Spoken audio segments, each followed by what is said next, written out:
اچھا ٹھیک ہے سر.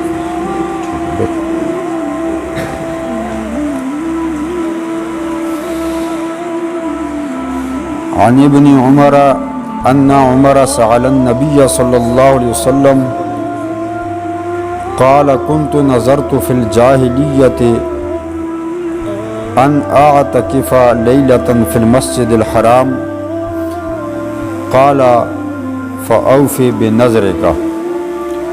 حضرت عبداللہ ابن عمر رضی اللہ تعالی عنہ روایت کرتے ہیں، آپ فرماتے ہیں کہ حضرت سیدنا عمر بن خطاب رضی اللہ تعالی عنہ نے حضور اکرم صلی اللہ علیہ وسلم سے عرض کیا کہ یا رسول اللہ، میں نے دور جاہلیت میں یہ نظر مانی تھی کہ میں مسجد حرام میں ایک رات اعتکاف کروں گا.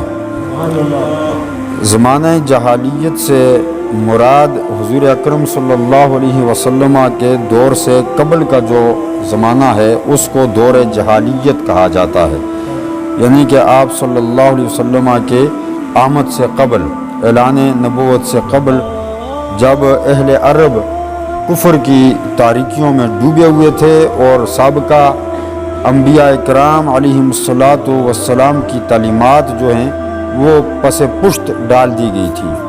سابقہ کتابوں کو مسمار کر دیا گیا تھا، سابقہ دینوں کو بالکل ختم کر دیا گیا تھا. یہ جو زمانہ تھا یہ بالکل جاہلیت کا زمانہ تھا. لیکن بعض علماء فرماتے ہیں کہ اس سے مراد جو سیدنا فاروق اعظم رضی اللہ تعالیٰ عنہ نے عرض کیا کہ میں نے دور جاہلیت میں نظر مانی تھی، اس سے مراد قبول اسلام کے بعد کا دور ہے. حضرت فاروق اعظم کے قبول اسلام کا بعد کا دور ہے کہ آپ نے اسلام قبول کرنے کے بعد یہ نظر مانی تھی کہ میں مسجد حرام میں ایک رات جو ہے وہ اعتکاف کروں گا. تو پھر چونکہ کفار مکہ کا بیت اللہ پر قبضہ ہوتا تھا، جس کی وجہ سے وہ مسلمانوں کو بیت اللہ شریف میں نہیں جانے دیتے تھے، تو اس وجہ سے سیدنا فاروق اعظم رضی اللہ تعالیٰ عنہ کو اپنی نظر پوری کرنے کا موقع نہ ملا تھا. تو پھر جب موقع ملا تو عرض کیا یا رسول اللہ، میں نے جاہلیت کے اندر نظر مانی تھی کہ میں مسجد حرام میں اعتکاف کروں گا.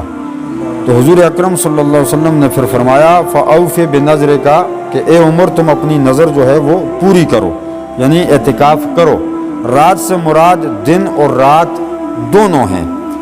اہل عرب کے اندر یہ دستور ہے کہ وہ صرف رات کہہ کر 24 گھنٹے مراد رہتے ہیں، یعنی دن اور رات دونوں کا اعتکاف جو ہے وہ سیدنا فاروق اعظم رضی اللہ تعالیٰ عنہ نے مسجد حرام کے اندر کیا. اس سے ایک بات یہ بھی ظاہر ہو گئی کہ جیسا کہ میں نے اس دن عرض کیا تھا کہ اعتکاف جو ہے یہ بڑی پرانی عبادت ہے. یہ سابقہ ادیان کے اندر، سابقہ دینوں کے اندر بھی اعتکاف کیا جاتا تھا، اور دور جاہلیت کے اندر بھی اعتکاف کیا جاتا تھا، اور نظر بھی اس کی مانی جاتی تھی کہ میرا فلاں کام ہو جائے تو میں اعتکاف کروں گا.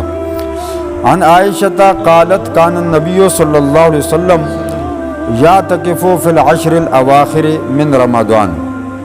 سیدہ عائشہ صدیقہ رضی اللہ تعالی عنہ آپ روایت کرتی ہیں، فرماتی ہیں کہ حضور اکرم صلی اللہ علیہ وسلم رمضان شریف کے آخری عشرے میں اعتکاف فرمایا کرتے تھے. فَكُنْتُ أَضْرِبُ لَهُ خِبَاءً تو میں حضور اکرم صلی اللہ علیہ وسلم کے لیے خیمہ لگاتی تھی. خیمہ لگانے سے مراد یعنی اس جگہ کو مختص کرتی تھی، وہاں پردہ لگاتی تھی جہاں حضور اکرم صلی اللہ علیہ وسلم اعتکاف فرمایا کرتے تھے. آپ فرماتی ہیں کہ میں خیمہ لگاتی فَيُصَلِّي الصُّبْحُ ثُمَّ يَدْخُلُهُ تو حضور اکرم صلی اللہ علیہ وسلم فجر کی نماز پڑھ کے اپنے اس خیمے میں داخل ہو جاتے تھے، یعنی فجر کی نماز پڑھ کے آپ صلی اللہ علیہ وسلم اعتکاف کی جگہ پر چلے جاتے تھے اور معتکف ہو جاتے تھے. فَاسْتَأْذَنَتْ حفصۃ تو اس بار یوں ہوا کہ جب حضور اکرم صلی اللہ علیہ وسلم نے اعتکاف کا ارادہ کیا تو سیدہ حفصہ رضی اللہ تعالی عنہ، یہ سیدنا فاروق اعظم رضی اللہ تعالی عنہ کی بیٹی ہیں، آپ نے سیدہ عائشہ سے اجازت مانگی کہ میرا خیمہ بھی لگایا جائے کہ میں بھی اعتکاف کرنا چاہتی ہوں۔ عائشہ ان تضرب خباء فأذنت لہا، جب انہوں نے اجازت مانگی تو سیدہ عائشہ صدیقہ رضی اللہ تعالیٰ عنہ نے ان کو اجازت دے دی۔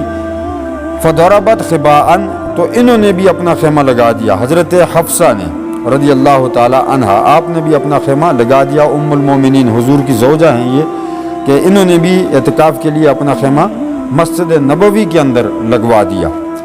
فلما رأته زینب بنت حجش، تو ام المومنین حضرت زینب رضی اللہ تعالی عنہ نے، یہ بھی ام المومنین ہیں اور حضور کی زوجہ ہیں، انہوں نے جب دیکھا کہ حضرت حفصہ کا خیمہ جو ہے وہ لگ گیا، ضربت خباء، تو انہوں نے اپنا خیمہ بھی لگا دیا۔ یعنی ازواج مطہرات نے ایک دوسرے کو دیکھ کر اپنے اپنے خیمے مسجد نبوی کے اندر اعتکاف کی نیت سے لگا دیے کہ ہم بھی اس دفعہ اعتکاف حضور اکرم صلی اللہ علیہ وسلم کے ساتھ کریں گی۔ فلما اصبح النبی صلی اللہ علیہ وسلم، جب صبح ہوئی تو حضور اکرم صلی اللہ علیہ وسلم تشریف لائے۔ رأى الاخبیۃ، تو حضور اکرم صلی اللہ علیہ وسلم نے کئی خیمے لگے ہوئے دیکھے، یعنی کہ ہر زوجہ نے اپنا اپنا خیمہ لگا دیا۔ جب حضور نے کافی خیمے لگے ہوئے دیکھے، فرمایا ما ھذا، یہ کیا ہے؟ یعنی تعجب سے حضور نے پوچھا کہ یہ کیا ہو گیا، اتنے خیمے کیوں لگا دیے گئے؟ فاخبر، تو حضور اکرم صلی اللہ علیہ وسلم کو بتایا گیا کہ اس طرح یہ حضرت حفصہ اور سیدہ زینب کا بھی خیمہ لگا دیا گیا ہے، دیگر ازواج نے بھی اپنے اپنے خیمے لگا دیے تھے۔ فقال النبی صلی اللہ علیہ وسلم آل برا ترون بہن، تو حضور اکرم صلی اللہ علیہ وسلم نے فرمایا کہ کیا تم ان سے نیکی کا ارادہ کرتی ہو؟ یعنی ازواج سے پوچھا، اپنی زوجہ سے، کہ یہ جو تم نے مسجد میں خیمے لگا دیے ہیں تو کیا تمہارا یہ نیکی کا ارادہ ہے؟ یہ ایک سوالیہ انداز ہے کہ کیا یہ تم نے نیکی کا ارادہ کیا ہے؟ فترک الاعتکاف ذالک الشہر ثم اعتکف عشرا من شوال، تو حضور اکرم صلی اللہ علیہ وسلم نے ان کے خیمے جو تھے ان کو اکھڑوا دیا، فرمایا ان کے خیمے اکھاڑ دو، یہاں سے اکھاڑ دیا مسجد نبوی کے اندر سے ان کے خیموں کو، اور حضور اکرم صلی اللہ علیہ وسلم نے خود بھی اس دفعہ اعتکاف کرنا ترک کر دیا، آپ نے اعتکاف نہ کیا۔ پھر شوال میں آپ نے 10 دن اعتکاف کیا۔ بعض علماء فرماتے ہیں کہ عید کے فوراً بعد آپ نے اعتکاف کر لیا، بعض علماء فرماتے ہیں کہ شوال کے آخری عشرے میں پھر آپ صلی اللہ علیہ وسلم نے اعتکاف فرمایا۔ یعنی عرض کرنے کا مقصد یہ ہے کہ ازواج مطہرات امہات المومنین، مومنوں کی مائیں، ان سے بڑا تو نیک کوئی نہیں ہو سکتا، لیکن بعض دفعہ ایسا ہوتا ہے کہ بندہ ایک دوسرے کو دیکھا دیکھی میں ایسے کام کر جاتا ہے کہ جن سے نیکی جو ہے، اللہ تبارک و تعالیٰ کی رضا جو ہے، خوشنودی جو ہے، وہ ایک سائیڈ پر رہ جاتی ہے، اور انسان کا اپنا غرور اور فخر جو ہے، مباحات جو ہے، وہ چیزیں سامنے آ جاتی ہیں۔ تو آپ صلی اللہ علیہ وسلم نے ازواج مطہرات کے اندر کے حالات کو دیکھ لیا کہ ان کی نیت کیا ہے، ان کا ارادہ کیا ہے، کہ یہ ایک دوسرے کو دیکھ کر یہ کام کر رہی ہیں، تو اس لیے آپ صلی اللہ علیہ وسلم نے ان کے خیموں کو اکھڑوا دیا۔ ضروری نہیں کہ ہر بندہ بظاہر نیکی کرنے والا وہ اللہ کی نظر میں بھی نیکی کر رہا ہو۔ آپ کو اس حدیث سے بالکل واضح نظر آ گیا ہوگا کہ اگر امہات المومنین کے لیے حضور اکرم صلی اللہ علیہ وسلم نے یہ فرما دیا تو باقی لوگ تو بڑے دور رہ جاتے ہیں۔ اس لیے کوئی بھی کام کریں، کوئی بھی نیکی کریں، کوئی بھی عمل کریں، اس میں مقصد جو ہے وہ صرف اور صرف اللہ کی رضا ہونی چاہیے، صرف اور صرف اللہ کو راضی کرنے کا مقصد ہونا چاہیے۔ باقی یہ بالکل نہیں ہونا چاہیے کہ میں آپ کو دکھا کے کوئی کام کروں، آپ مجھے دکھا کے یا ایک دوسرے کو دکھا کے کوئی کام کریں، چاہے وہ کام دین کا ہی کیوں نہ ہو، وہ نماز ہی کیوں نہ ہو۔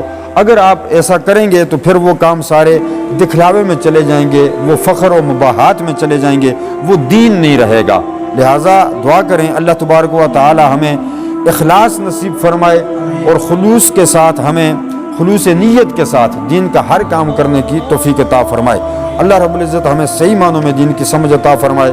وآخر دعوانا ان الحمد